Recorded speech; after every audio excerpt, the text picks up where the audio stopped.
Hello, happy Friday. I am Meredith. I am here with our message for the 5th of April, 2024. We're using Morgan Greer for our tarot message today. And as we have all week long, we have an abundance of cards from this deck. From a deck that is typically very stingy with cards for me, we have this beautiful overflow. What do we have going on in the energy atmosphere? We've got the Sun and Venus both in Aries. We have the Moon in Aquarius along with Pluto. Mercury's retrograde and the Moon is going to shift signs into Pisces today as well. Lots going on. And of course, we're gearing up for the big eclipse. How do you make the very most of the retrograde? How do you make the most of this oncoming solar eclipse? The internet is absolutely abuzz with all kinds of theories, conspiracy theories, inspirations, and so much more about this oncoming eclipse. What are you going to do with it? How are you going to engage this rare and uncommon energy for yourself? Let's see what the cards have to say about the energy atmosphere today. Our first is Wheel of Fortune. What a great way to start. I'm happy to see it because I see this card as the divine delivery system. Its core message is an alignment with our destiny, our path, if you will, our blueprint. So what's going on with you? What do you have your arms open for receiving? We've had so many messages about receptivity recently and how the fulfillments of our dreams, goals, inspirations, manifestations are coming to life on our foundation. So we're starting the reading with the number 10 card out of the major arcana, and it's the wheel. So things are getting intense for us in our spiritual journey, and I think that's just the way we like it. Whoa, well, according to these beautiful cards, we have the Wheel of Fortune delivering an Ace of Wands. Really powerful, powerful energy. So this is a great opportunity to really turn inward and take an honest assessment of your spiritual journey. Recognize that you have the ultimate say, the ultimate personal authority when it comes to the kind of foundation you want to create for yourself. You're absolutely in charge. And we talk about this so often, and I'm feeling this message profoundly from these two cards here. Where's your fire, passion, creativity, fertility, vitality, skill, talent, all being channeled right now? Is it being channeled? If it isn't, are you feeling pushed and cajoled and nudged by the universe to take an action? It would really be hard to ignore this kind of information here, this kind of energy that's coming in on the cards. So take an action. And this doesn't have to be something super dramatic either. It could be as powerful as shifting a thought, a way of thinking, right? And witnessing your whole world change because you're now open to receiving something that you were previously shut down to. Consider it. Next set, two cards. Our first is the Magician. All right, take a look at the artwork, folks, because this is the kind of message that has consistently shown up all week long. Here's the Wheel of Fortune rolling in with a divine and cosmic gift of the Ace of Wands, which is in tarot, a message about receiving a new beginning and a fresh start with all that passion, fire, creativity, all those positive benefits of the Ace of Wands. And then it flows right into the Magician. What kind of magic are you making in your life? And a reminder for those of you who have yet to act on their inspiration, this is a great opportunity because you can literally channel out of the divine all, Wheel of Fortune, Ace of Wands, the energies you're being gifted with cosmically. Channel that into something tangible in your life. Use the energies of now to your highest and greatest benefit. Paired with the Magician is, seriously, look at that, 4 Wands. You cannot go wrong with that card. It's the happiest of the minor arcana. I include the Ten of Cups in the happiest cards of the minor arcana as well. And this is right on par with that. This is a foundation of happiness. We've talked about it all week long. It has shown up in a variety of ways in the cards this week, even to the point of bringing us the Tower, though in the same reading, bringing us the Star, which follows the Tower. So we've been tearing down walls. We've been keeping the faith. We've been absolutely making way for the divine delivery system to deliver, and it is delivering based on our engagement on how we channel the divine to the earthly. We even had a 7 of Cups. Sevens are the number of heaven touching earth, right? Heaven is, number 3 is, 3 is the number of heaven, 4 is the number of earth. We've seen it on repeat recently, and you're watching it all come together in these cards. So do something for you that benefits you. Then we have, how amazing is that? The King of Pentacles. Again, another beautiful confirmation and a symbolic message of wealth, success, abundance, happiness, joy. This is a card about investing all of our rewards, which we saw with the World recently in one of our readings too.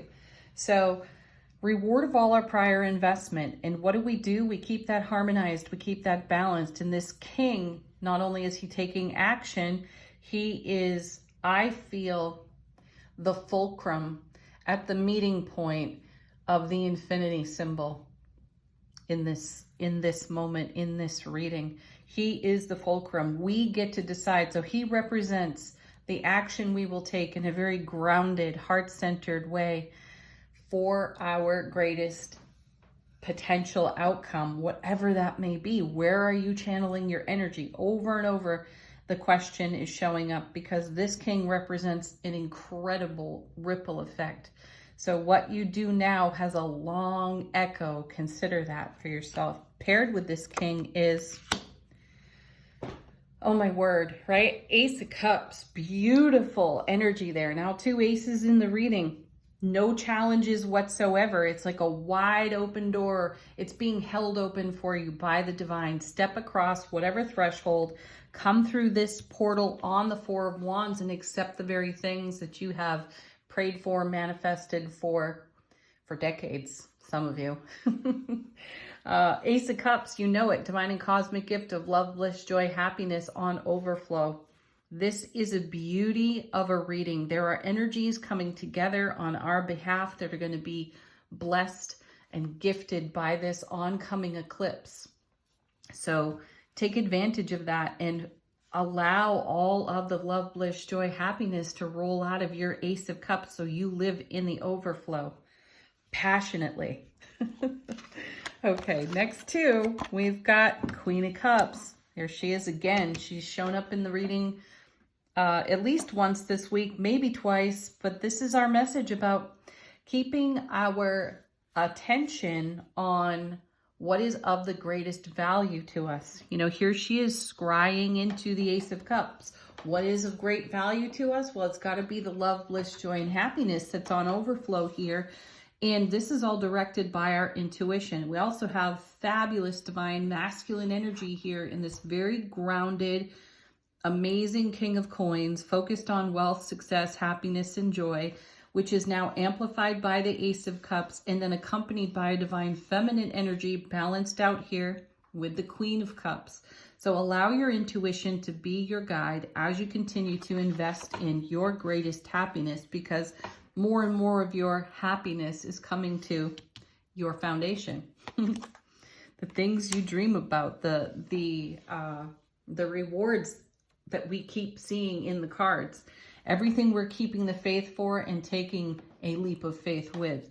And now we have the 9 of Pentacles. Beautiful card. This 9 paired with the King's Ace of Coins as well makes the 10.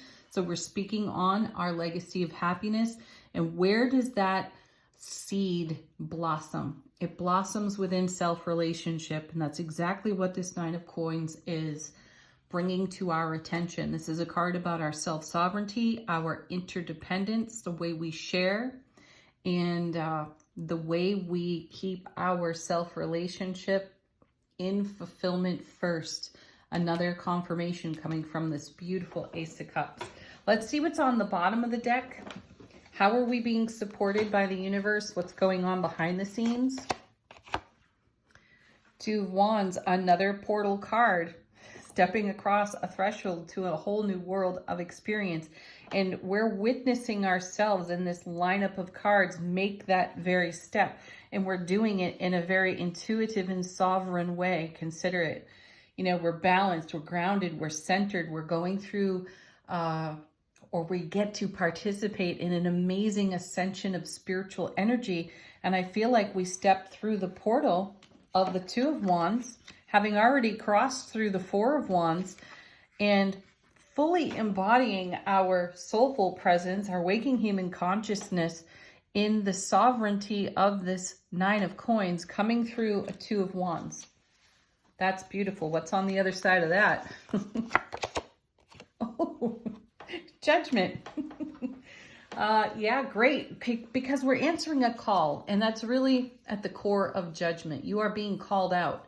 You're being called to your own highest and greatest potential experience here. And this feels like a hell yeah. Ooh, nice. And now we have the Seven of Swords. So first of all, it's a 7. So heaven's touching earth. And this card is an amazing reminder of how we've chosen not to self-sabotage. In reverse, this card is really, it's seriously as powerful as seeing the Tower with, what would I put that with? Well, let's just say, oh, you know what? I'd put it with the Devil. Tower and the Devil together would be the Seven of Swords reversed. So Seven of Swords upright for me is recognizing where we have the potential to allow our ego to sabotage. And that could be exactly what Judgment is calling out right now. So we have an awareness of it. We're not going to do it. We have an awareness of it. So we're going to push past some old behavior here, which is fantastic because perhaps it's a little uncomfortable for many of us to step across this threshold here. And we kind of want to run back through the portal to go to what's comfortable, though we're not going to do it. Absolutely not, because there is the Knight of Swords. Yeah. Isn't he fantastic? So he's a swift-moving, decisive knight. And Morgan Greer projects him beautifully here. I heard a tarot reader say years ago, the Knight of Swords prefers to have blood on his sword. And it's certainly there in the Morgan Greer Tarot because we're cutting this out. Our attention has been called to potential moments of self-sabotage, and we're done with it. It's over. This is why we've seen the Three of Swords recently too. It gives us the opportunity to take a look at things from a different lens and see how we can improve. And then we have the Knight of Cups. How beautiful is that? Oh, that's amazing. You know, so knights move energy between cards, and where's this going? Right into the world. A full circle moment right here in the cards. Reward of all our prior investment. So this is us on the underside of the deck being shown by the universe just how adept we are becoming at navigating our own challenges and our ego voice. Excellent. Keep going, folks. All right. Great cards. Angel answers. If you got a question, if you are looking for confirmation on something, let the cards bring it for you.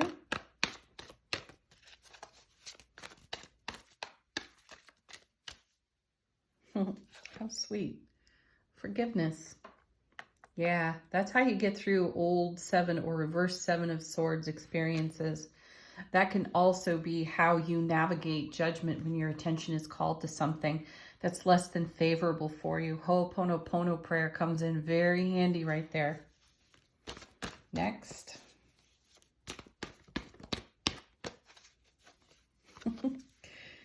Let go. Yeah.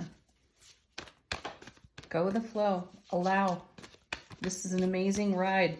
You signed up for it. Enjoy it. Falling out of the deck, be assertive. Most definitely. Speak your heart mind, folks. Live through your heart mind. One more.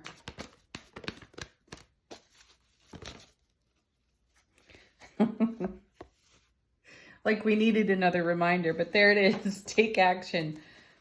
All right, final word on the reading today from the beautiful Soul Power deck created by one of my besties, Miss Janet. How is our soulful presence informing our waking consciousness?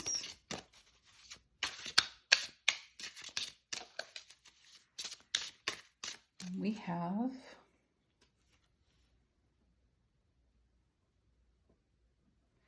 we've got raw earth wisdom. Oh, I like that. You know, this is a bridge between heaven and earth as well, just like the Wheel of Fortune.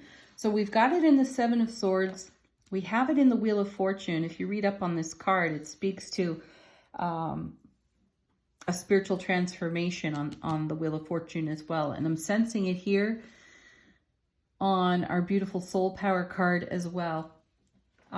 What does that mean for us? Get grounded. Get grounded with everything that you're nurturing in your heart center. Use the raw earth energy. Walk outside in your bare feet. Put them on the actual ground, in the dirt, on the grass, in the snow, whatever. We got plenty of snow here right now.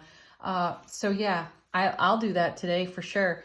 Get barefoot in the snow, wherever you are, in the sand, and tune into this beautiful, thriving, amazing planet that we live on, and channel that energy up through your whole physical vessel, and let that, you know, stretch out through your soul star chakra and allow the divine to meet you in the middle.